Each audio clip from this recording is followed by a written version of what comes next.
So here's the goal of today, is to be aware of these power moves.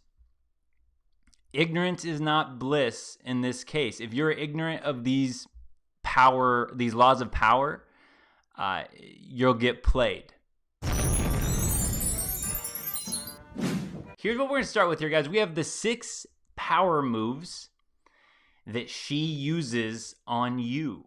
And the 6 of these that we're going to break down is actually, so I took 6 from this book right here. It's The 48 Laws of Power by Robert Greene. Full disclosure, I've read this book.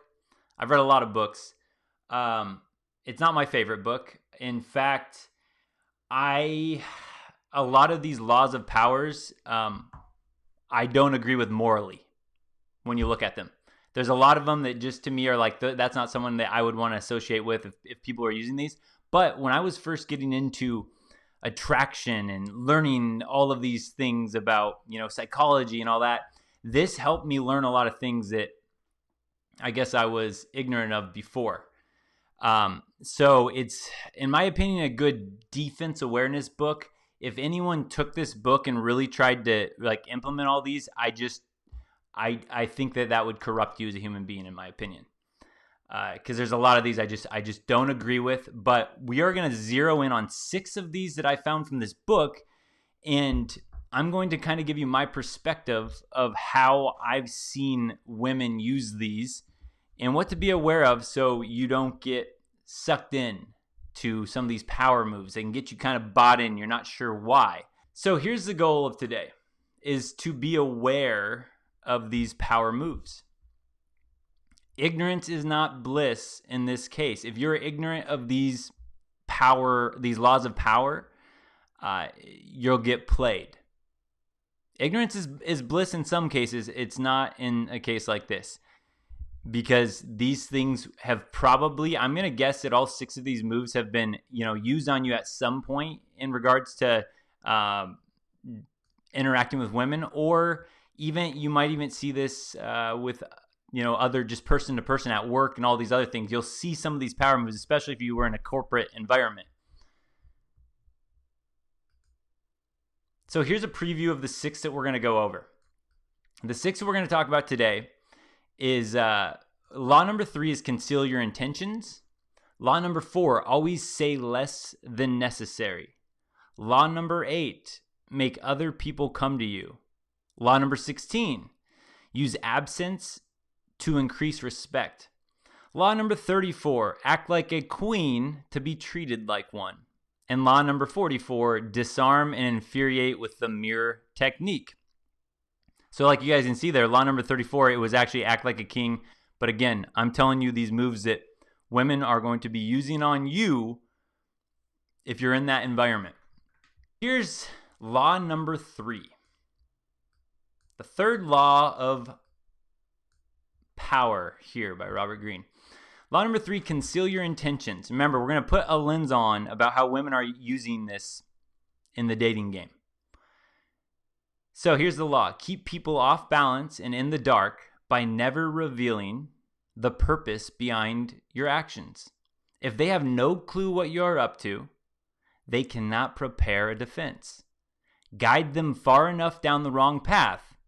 Envelop them in enough smoke, and by the time they realize your intentions, it will be too late.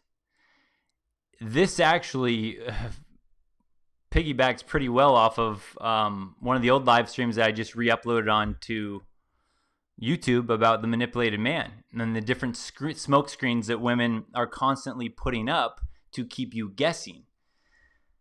But what you might find in today's environment, the weapon to watch out for that women will use on this concealing your intentions, because remember, these laws are not, this is not like a dating book, Robert Greene. This is like a book where he, he'll talk about history in some of these, and then he'll put a scenario about this law, and it's not just man to woman. It's not like a seduction book. It's just laws of power with, person to person, not man versus woman, woman versus man. But with this one, right, conceal your intentions, you got to watch out for plausible deniability. with women. We talk about this one a lot for a reason, because this one is one that they'll use over and over and over again. So plausible deniability is being good at wordplay. And remember, women are very, very good at this. So they can purposely make you assume something, but they leave themselves an out. And this is one of the things you're going to see in this is the classic friend zone technique, right?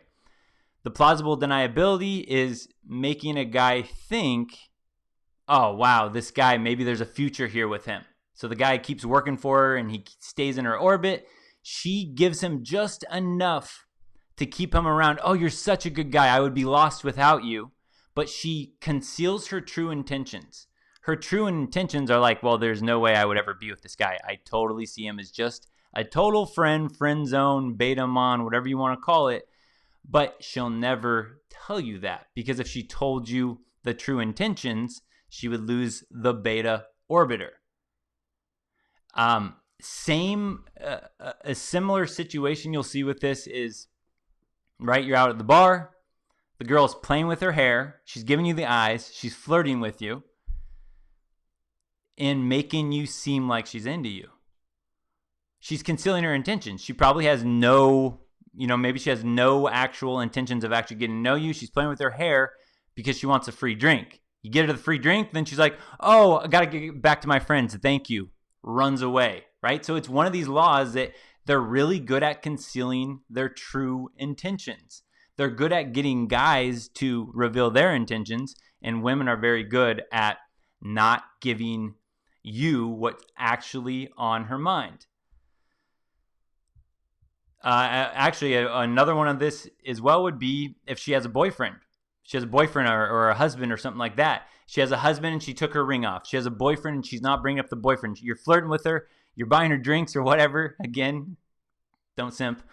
But in that scenario, right, she can make you believe like, oh, wow, maybe there's something here. And then all of a sudden she goes, oh, my boyfriend's calling, right? She was concealing that intention the whole time because she knew if she led with she had a boyfriend, she wasn't going to get all these free drinks. So that is a law that will be used. You guys might know other ways that they've using, that they'll use this specific law here. And if you do, definitely put them in the comments here. But those are just some off the top of my head that, plausible deniability, you're going to see that all day, every day when you're interacting with these ladies. Now, how can you use this? Just like I just saw Chad say here in the comments here, the less a woman knows about you, the better off you are. Okay, so how can you reverse this on her? How can you use this to actually get her to be intrigued about you? Be ambiguous. Stop communicating so straightforward with her. Make her guess rather than give it to her. Remember, the reason why we have to actually break this down is because remember that men, typically we are conditioned to communicate straightforward. Because again, as a man, your word is your bond. If you're always not to be trusted, men around you are not going to trust you. You won't, you'll ruin your reputation, and then you're going to be stuck in a lot of scenarios. So as men, right, we communicate straightforward. That's good with other men, because if you start being shady with other men and you kind of start trying to hide your intentions, word will get around, you'll ruin your reputation, and that is death to a man. When you lose your reputation, you lose your word. But when you get in a situation with women, you have to stop doing that. You have to stop communicating so straightforward. You have to conceal your intentions. You have to be ambiguous, or she will know exactly what you want, and she will know exactly how she can play the game to get what she wants. Or she's going to lose the mystery of you, and she's going to become bored and move on. So either way, being straightforward with her is a bad move. And when I say make her guess rather than give it to her, it's even as simple as like when a girl says something like, if you were hanging out with a girl and she's like, hey, how do you feel about me? what do you think? What do you think about me? Girls will ask you those questions more and more if you don't freely give it to them. But even when they ask you those questions, your conditioning is going to come up behind you and be like, oh, tell her how you feel. Remember all those Disney movies you watched? Remember all those rom-coms you watched over the years? Tell her how you feel, definitely. So that's going to be creeping up in the background. She's going to ask you, hey, how do you feel about me? All that stuff. You can, no matter what, you can just go like this. Guess. What do you think? Take a guess. I do that all the time. You can do that with texting. You can do that in person. It doesn't matter. But don't freely give it away. Say, what do you think about that? And then now guess what she's doing? She's now revealing information to you about what she thinks she knows about you. So you're actually getting more information when you do something like that. So the quick way to reverse it on that, remember, always be ambiguous, stop being straightforward, and make her guess. When she throws something at you, throw it right back. Just be like, I don't know, take a guess. What do you think? Or put it right back on her and make her spill rather than you do. So that is law number 3, conceal your intentions. And we got a super chat here from Name Withheld. Thank you, man. Super chat. He says, don't show your cards. Keep them in a box. She will get curious. That's the only way a relationship will work. Absolutely. I think this is going to dive right into the next law that we're going to talk about, which is going to go kind of hand in hand with this one. Thank you there, Name Withheld. Don't forget, subscribe. Like, comment, share the video. Definitely subscribe.